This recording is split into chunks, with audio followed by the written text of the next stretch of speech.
The Elder Scrolls IV Oblivion is known for its in-depth and well-thought-out side quests. A lot of them scale to your level and will leave you with helpful new items to use for the rest of the game. In today's video, let's discuss a side quest that I personally thoroughly enjoy and always make sure to do first whenever I'm starting a new playthrough. One of the reasons I love this quest is because everything happens in the Imperial City.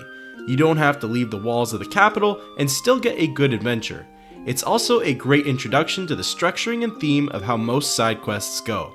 Along with this, there's a pretty interesting theory to be discussed that I don't think you've ever heard before. Plus, there's a pretty decent weapon that can be obtained towards the end. This is the side quest called Unfriendly Competition. To begin the quest, the player must travel to the Imperial City Market District. Once there, either by overhearing conversations or by visiting the shops, you'll receive a new conversation topic called Thoronir.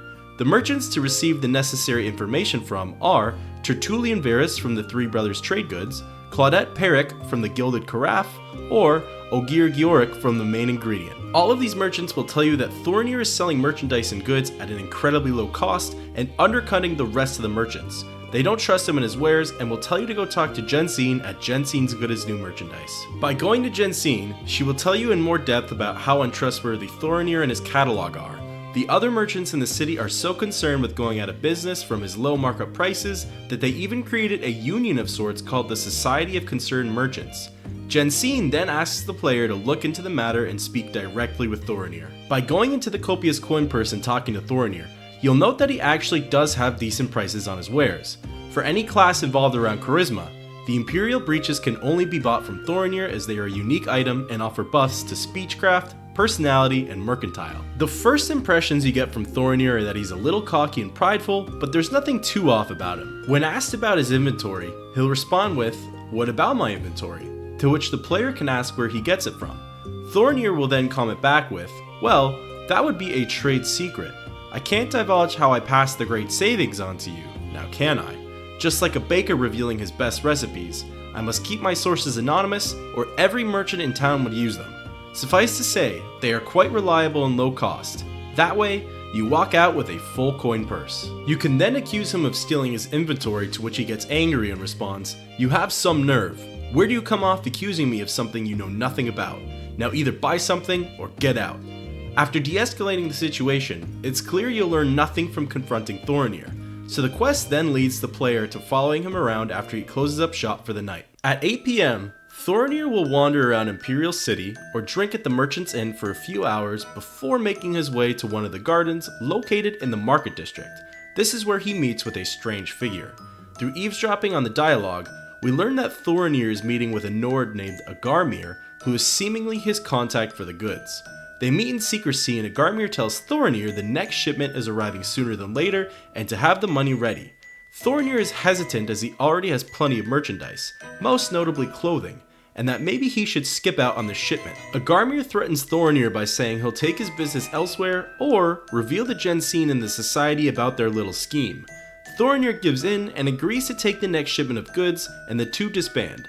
It's worth noting that you don't have to sneak around, and even in plain sight the whole conversation and scenario will still play out. The quest then diverges and tells the player to start following Agarmir, and to learn more about this mysterious Nord who is able to get items for an extremely good deal.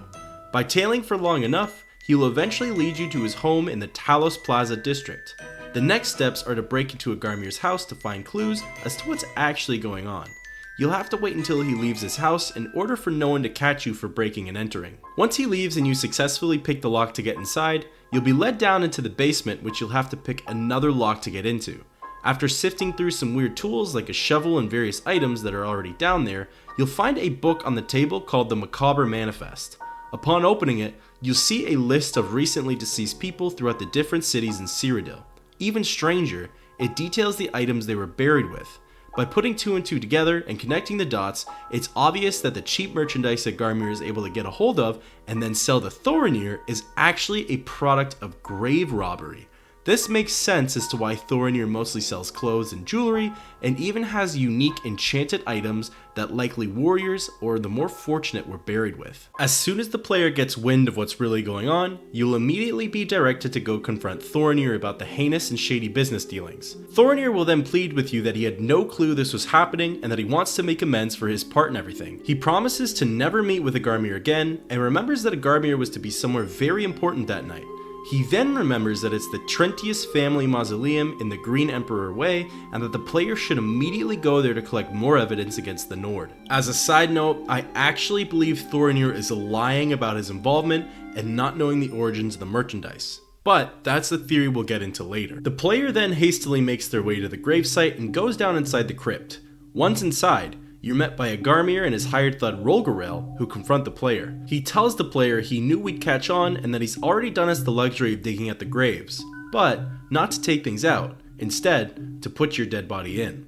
Agarmir and Rolgarel then begin attacking the player. Rolgarel's weapons and armor scale to that of the player's, so depending on your level, he could prove to be a formidable foe. Agarmir isn't too tricky for a fight, but his sword Debaser is enchanted to drain your willpower and stamina, which could be a nuisance while dueling the two enemies. An interesting thought is that all of the gear these two men have are likely the product of grave robbery. One can only wonder whom the original owner of Debaser is. Back to the quest. Once dispatching of the two criminals, you can then loot their bodies. Recommended is to take Debaser, a one-handed fine steel short sword with unique engravings and a dark color. If not to use, then at least to sell, as it goes for over 6,000 gold, which will be useful early game. Two more things are needed to be picked up before you can leave. The first one is the mausoleum key, which is on Agarmir's body, and the second is a muddy shovel for proof that he was in fact digging up the graves of the recently deceased. Before leaving, there is a hidden mace that is pretty helpful for those with blunt weapons as their preference. Behind the grave of Caliban Trentius, there's a unique, enchanted, one-handed elven mace called Caliban's Grim Retort. It has the enchantments to absorb blunt, absorb strength, and deal frost damage. If not for use, the player can also sell this weapon for over 2,000 gold. Once escaping the defiled crypt, the player can then return to Thoronir and present him with the muddy shovel as proof that Agarmir won't be an issue anymore. Thoronir then thanks the player and says he will donate all of the revenue and the stolen goods to the temple. He also says he talked with and decided to join Jensine and the society she created. He then gives you an enchanted ring called the Weatherward Circlet, which, when you think about it, is likely a stolen item too. The ring provides resistance to frost and fire damage and also levels with the player's level. He thanks you again, and then the quest sends you back to Jensine for some closure. Jensine corroborates everything Thoronir just spoke with you about and says he has agreed to raise his prices to the same levels of everyone else's. She says she believes that he really didn't know about Agarmir's sources for retrieving all the items, and that he will not be charged for any crimes and will even have his name absconded from the records. Her final words are that she was mistaken about Thoronir and that he's a welcome member to the market district. To which the quest is completed and the gold is paid out to the player. Now let's talk about why I believe that Thoronir is actually a liar and might have known more than he let on about the source of the merchandise.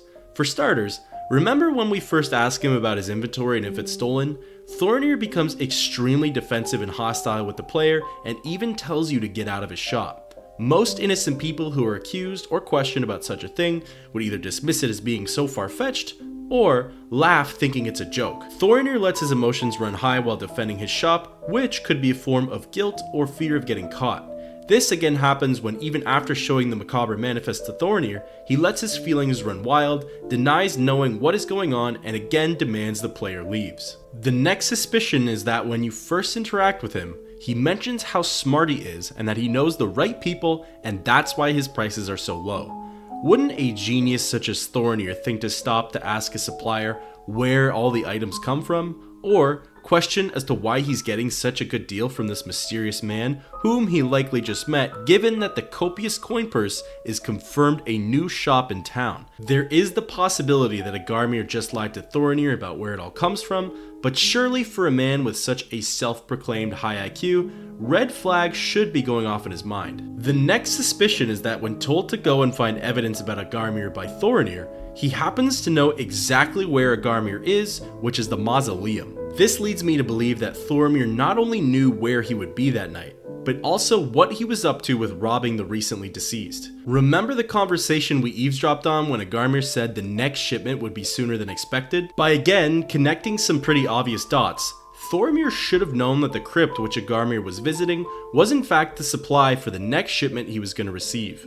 Imagine hearing the shipment is coming early, the next day Agarmir goes and robs the mausoleum, which Thoronir knows he's going to be at, and receiving all of these higher end clothes and enchanted jewelry and armor, all for a low wholesale cost. That's pretty suspicious sounding to me. The next minor suspicion is when told of Agarmir's defeat, Thoronir actually mentions he thought he would be next if the player was bested. Now, this could be chalked up to Thoronir being paranoid after what he just found out, but it also could be from a perspective of thinking Agarmir needs to now tie up loose ends and make sure Thoronir is dead so that way he can't tell anyone else about the crimes or snitch on Agarmir for a lighter sentence. After all, Agarmir never mentions needing to kill Thoronir or to silence him when confronted in the crypt. He only mentions killing the player. Why would Agarmir murder the only person who's keeping him in business and who is likely in on the crimes? And finally, what was the nail in the coffin for chief suspicion is again recalling the eavesdropped conversation in the garden between Agarmir and Thoronir. After hearing Thoronir wants to skip a shipment, Agarmir threatens to take his business somewhere else. But more importantly, it's what he says after that's the real eye-opener. Agarmir says, "You cut back now and I'm going to take my business elsewhere. Or maybe pay a visit to Jensine and tell her about your little scheme." Why would Agarmir say what Thoronir is running is a scheme? All Thoronir has led anyone else to believe thus far is that he's a merchant who gets great prices from his contacts, and that's what allows him to sell at a low cost. By Agarmir acknowledging to Thoronir that he is running a shady business practice, and Thoronir then concedes and says Agarmir is right and that he'll take the shipment, this almost but practically confirms to me that Thoronir indeed knows that the items he's receiving are at the very least from an illegal source. Maybe Thoronir truly had no idea what was going on and just got taken advantage of, or maybe he was lying all along, knew exactly where the merchandise was coming from and how it was obtained, lied through his teeth to everybody, offered to make amends to throw everyone off of his trail, and got away with being a part of a grave-robbing crime scheme. Overall, the quest Unfriendly Competition is one of my all-time favorite quests in the entire Elder Scrolls series. For starters, you can easily learn the formula and structure that a lot of side quests use. There's the initial introduction, followed by gathering information, a little bit of sneaking around and detective work, finding evidence of something not being right, confronting NPCs, and fighting them for a final quest item that is to be turned in for a reward. Through this quest, it's all done within the Imperial City, showing you that danger and crime isn't just out in the wilds of Cyrodiil. This quest also acquaints you with the shop owners of the Imperial City Market District, whom, if you're like me, you'll spend a lot of time bartering, buying, and selling from.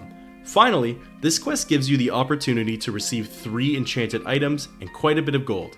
You'll receive the Weatherword Circlet, Debaser, and Caliban's Grim Retort. All of these can prove useful for the early game stage, and can even be sold for a total of more than 12,000 gold.